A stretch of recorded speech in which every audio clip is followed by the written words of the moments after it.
destructive storms ripped through Wisconsin and Illinois yesterday. A preliminary EF3 tornado devastating the Appleton, Wisconsin area. They've reported extensive damage from Appleton down through Menasha, where we checked in last hour with the mayor and Nina. The storm has passed, but the residents and first responders are still combing through all that wreckage. Fox Weather correspondent Katie Byrne is live in Menasha, where the damage is worse. And Katie, you see the scene, your shot just popped up. You see what's going on behind you, some of the aerials that we've seen. To consider that there's minor injuries and no fatalities, that feels like no small miracle with this one.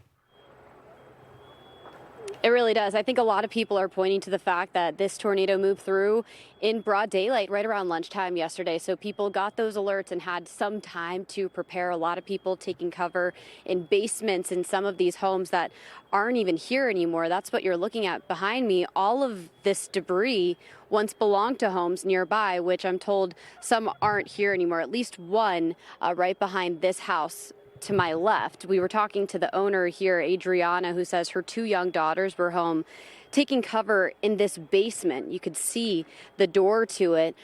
She was able to call her 15-year-old daughter and let her know, get into the basement as soon as you can, until an uncle was able to come by, get them out. They're safe now, but she says they're traumatized over just how scary this is. And even more concerning to Adriana, who's her own home, a total loss. She says there are some neighbors she still hasn't been able to get in touch with. I was making rubber tracks over there when I seen my house. I said, oh my God, I thought I was going to pass out. I couldn't, my heart was just. I don't know what happened to that guy over there. I don't know what happened to anybody. I don't know. Yeah, we can see widespread damage here, and residents are, in fact, being told to stay away while officials try to just really get an understanding of how much damage and what the worst spots are. We've got lots of people without power, no water, really minimal cell service here. So some still having trouble getting in touch with loved ones because of that power issue and because of the sheer amount of people displaced from homes. We've got shelters and cooling centers opening up because it is hot, and officials are warning that it could be a few days before full restoration in terms of that power coming back. We're still really in the very early stages right now of this recovery cleanup effort, seeing family members just showing up for the first time to see their homes or meet with their family members to try to help them clean up. But just a lot for folks to deal with here. And for the next several days, there's going to be a citywide curfew starting at 10 o'clock at night.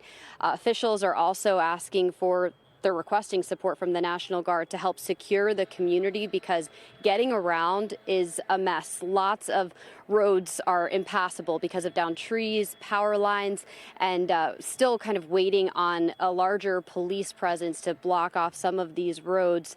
A lot of people showing up to volunteer, and officials are warning people, please don't come unless you have a formal assignment because they just have too much traffic on these roads, and it's tough getting around. But some people, I think, are just in shock still, in a state of shock.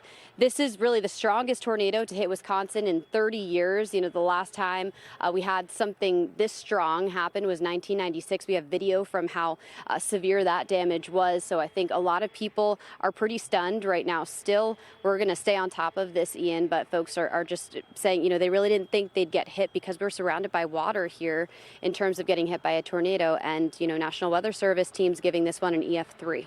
Yeah, 3 decades since they've had a tornado like that in the month of July, and the awful consequences of that. So thankful that there were no fatalities with this, some minor injuries, but big job to get that place back to what it was before that storm yesterday.